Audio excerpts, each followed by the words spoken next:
It is day 7, which is how you will lead.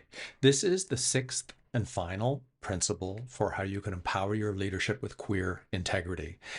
Now, day 7, we're not quite done because I want to have an additional day where we pull all the threads, all the individual principles together so that you get that refinement of that pathway, all of the elements that support a human-hearted leadership with queer integrity. How you show up in the world, this is where it all comes together. Your values, your vision, your vitality, your voice, everything converges in the service of others, in the service of all of these principles.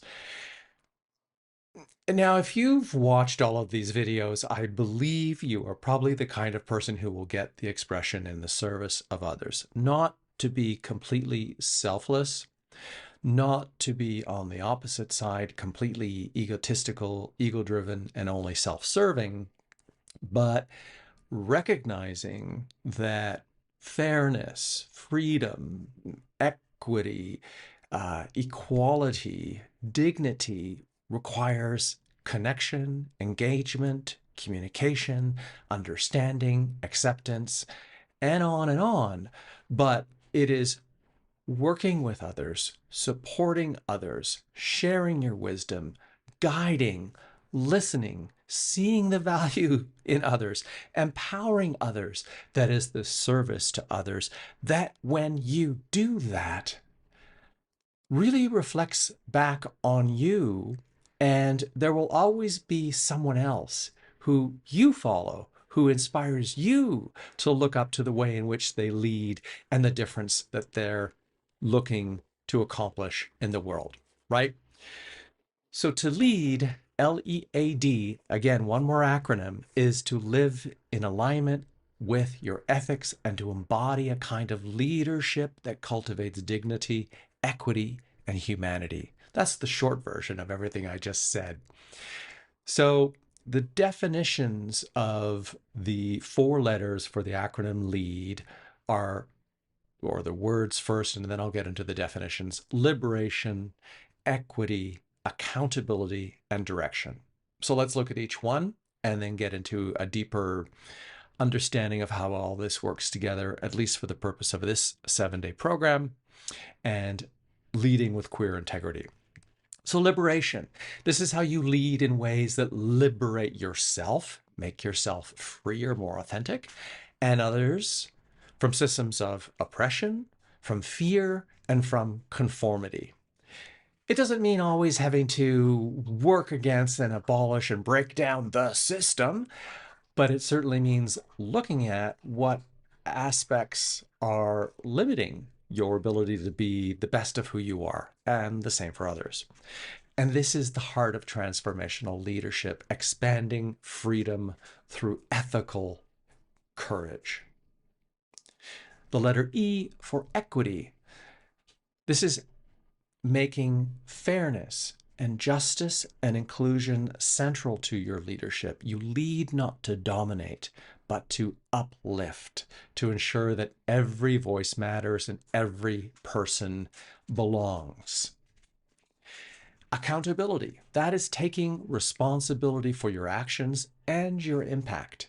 Because impact is a neutral word, right? You can have a negative impact, you can have a positive impact. You can have a, well, you can't really have a neutral impact because that wouldn't be an impact at all.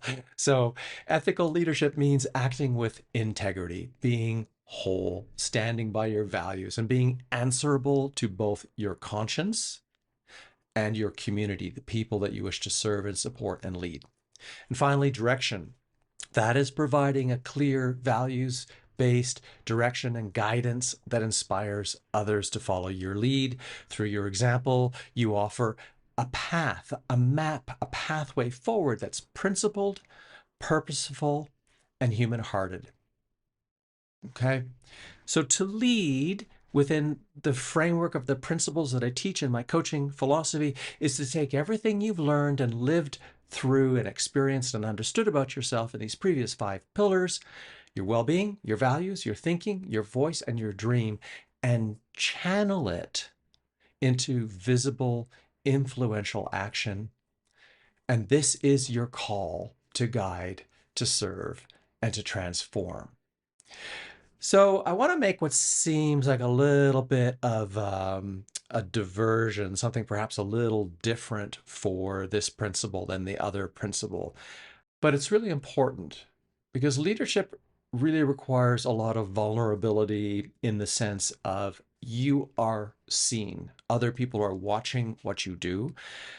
And vulnerability, I'm not going to get into it too much here, is a bigger question about how much are you willing to reveal of yourself in the sense of being willing to admit to your own mistakes, that you are still learning just as much as anybody else is learning, and to lead by example, because that creates a lot of trust. But with this vulnerability and with any kind of leadership, there's always going to be criticism, right?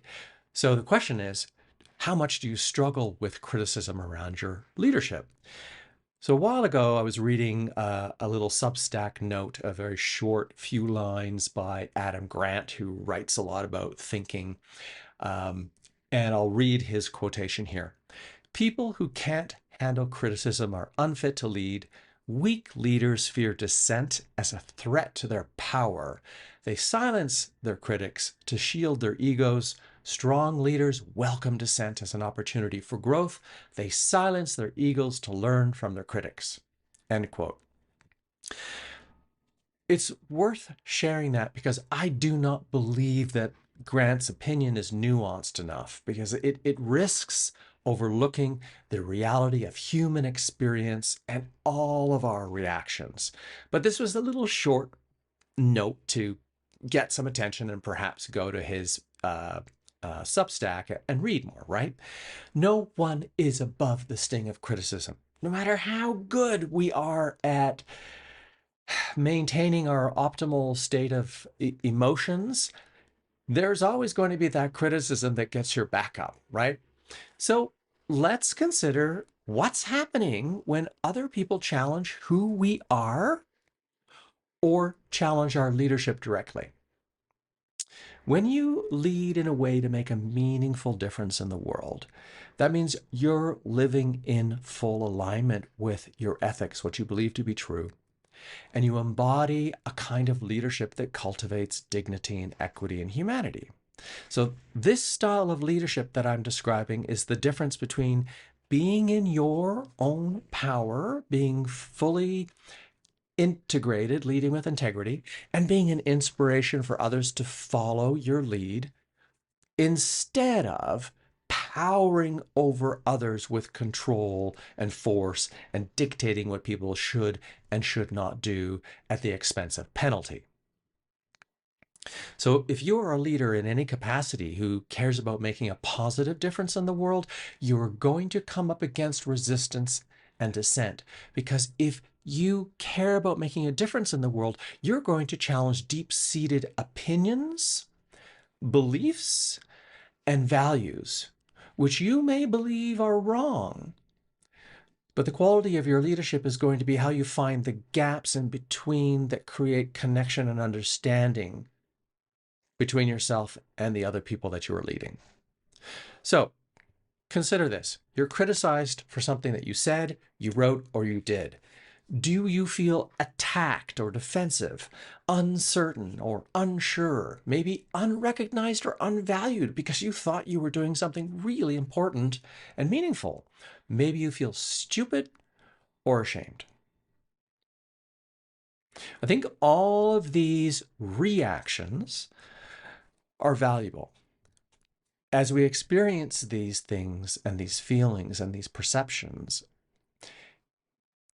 it means you're human. It means you have a capacity to feel that is a response to calling into question, am I doing this right? Am I doing this to the best of my ability? Do I believe what I'm doing to be true? Right?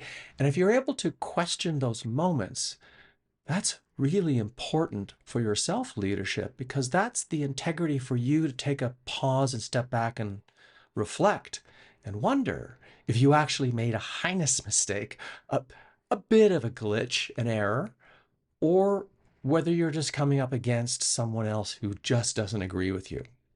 Okay, so your reaction in these kinds of situations of harsh criticism mean that you care about what you're doing and the people you are supporting enough to doubt not yourself. That's what I wrote, and I'm correcting myself. So not to doubt yourself, not to doubt who you are, but to doubt for a moment your values and your beliefs enough to take a look at them critically and make sure that they are aligned and whether or not you need to make any refinements. So whatever your emotional response, criticism invites you to look inward, to assess your beliefs, your thought processes, and your actions and decide if you need to make refinements. Now, for me, forceful or negative criticism of my ideas is very often an emotional trigger, and I have identified where that comes from. My childhood and early adolescence upbringing, learning patterns from one of my parents. I may feel immediately on the defensive, and I'm better at catching myself than I ever used to be, and I get better and better at slowing down, doing what I need to do to let my reaction pass so that I can be thoughtful and respond instead of react. I will consider, was I clear enough? Did I not take enough time to be thoughtful and meaningful with what it is I wanted to say so that people would understand my communication? Or was I even wrong? And if I was wrong, I own my mistake and I correct it. But if I also believe that I'm right, that my values and my beliefs are aligned with what I stand for, I will do my best to further explain my positioning and reasoning. So you can see there's a lot of personal responsibility and ownership in being a leader, right? And is about that is about your integrity, leading with queer integrity. This is really what it is about. And it is the call to lead, which is this challenge to know thyself so well that you can stand firmly rooted in your values and beliefs and what you hold to be ethical and moral. So as a statement, human-hearted leaders and ethical change makers create positive freedom for those they guide and support to experience more of what makes their lives meaningful and joyful. And pay attention to the word their lives. It refers both to you and to those who you lead. You cannot cultivate meaning or joy in other people without creating it or experiencing it first for yourself. And experiencing joy and knowing how to lead from that place and happiness. And remember, I spoke about this in an earlier principle, is vital, because when you can see the happiness and joy in other people that you've inspired, that feeds your joy and happiness and personal satisfaction. And that cultivates further your capacity as a leader. So there's a lot of explanation in this video. This is the invitation for you to step forward as an action-oriented movement that is aligned with your integrity. So here's what I'm asking you to do. I'm inviting you to answer a series of questions to help you discover where you stand within your leadership efficacy, how effective, how efficient it is for you to show up and lead so that you can be responsive to criticism as opposed to reactive. This exercise today, this invitation, may require you to consider a little bit when your leadership was called into question, when you were criticized. Take some time. Maybe it's a very recent thing, and if it's a recent thing, that's fantastic because those emotions are still going to have some resonance with you. And if there's nothing that immediately comes up to mind, then think back to perhaps a really challenging situation, because that's going to be the one that's going to show up first in your memory. So ask yourself, how did you feel?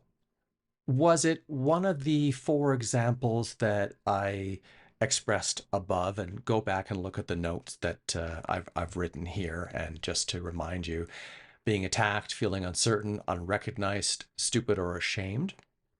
Or was it something else? The next question is there an observable pattern? Has this happened repeatedly? For example, do you more often feel, for example, stupid, or do you more often feel defensive? That's a pattern. And how did you act in that moment? You know, did you,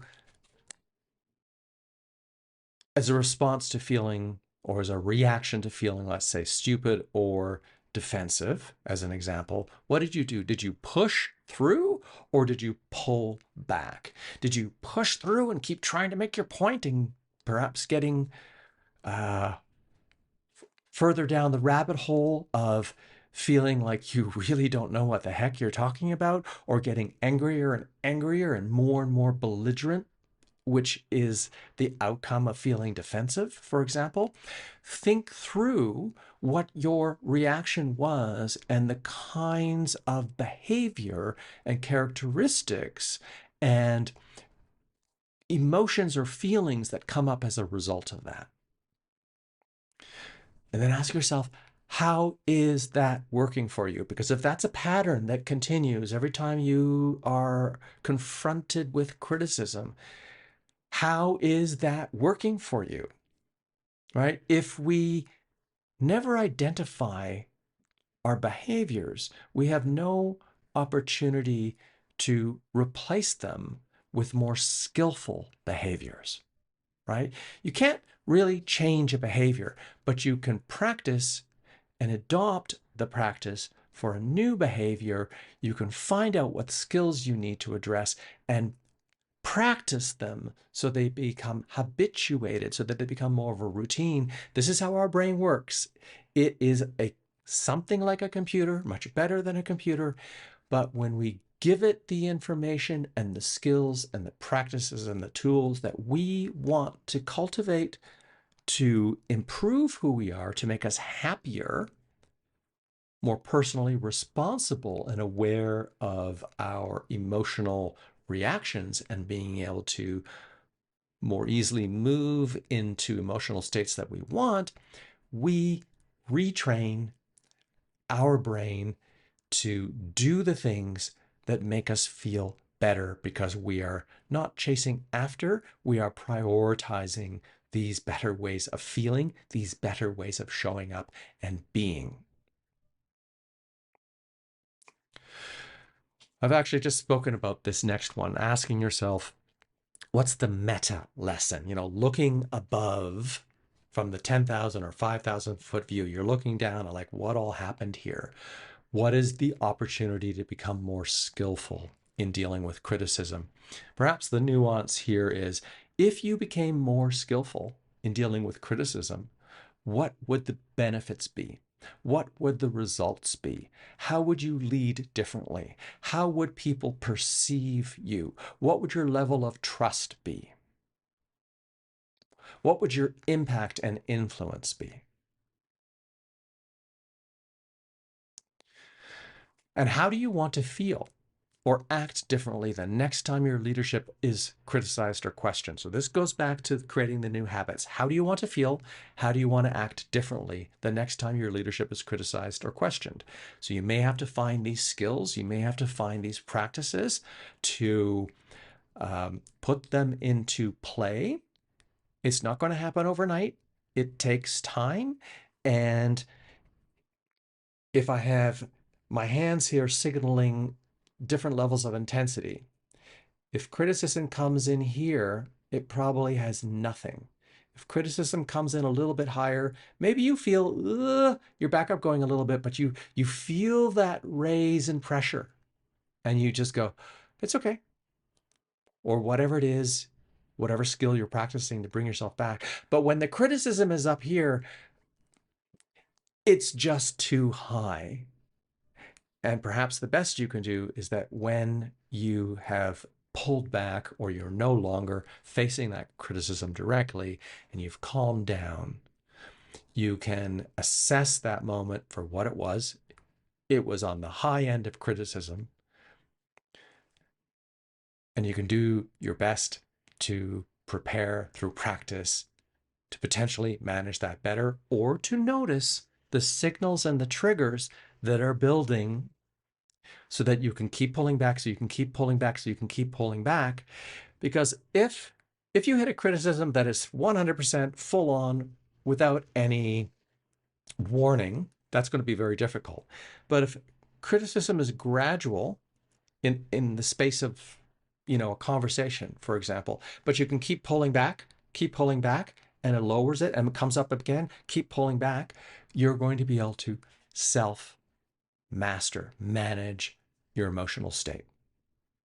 And then what do you need to know, or what skill do you need to feel and act in the way you described in that last question, right?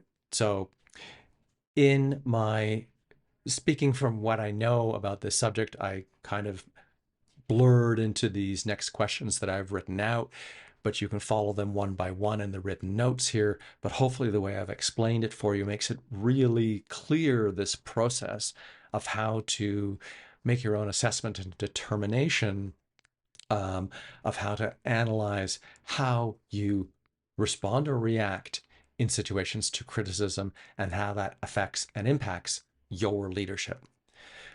So the final reflection, a question from the margins: what part of your queerness do you wish to acknowledge or celebrate as central to how you lead for yourself and others? So share your questions in the comments or whatever feels right to you. Send me a private message if this is just too personal or vulnerable and you want some feedback, but you don't want others to see what you've noted down. All right. Take some time to be curious and playful with this one. If you feel yourself getting upset when you think back to those moments of criticism, playful curiosity. Observe, witness, with as much impartiality as you can muster. Okay. I will see you tomorrow for day 8, when we pull all the threads together and combine what you've learned into a meaningful takeaway that you can use to empower your leadership with queer integrity. Okay, get to work, and I'll see you on the next video.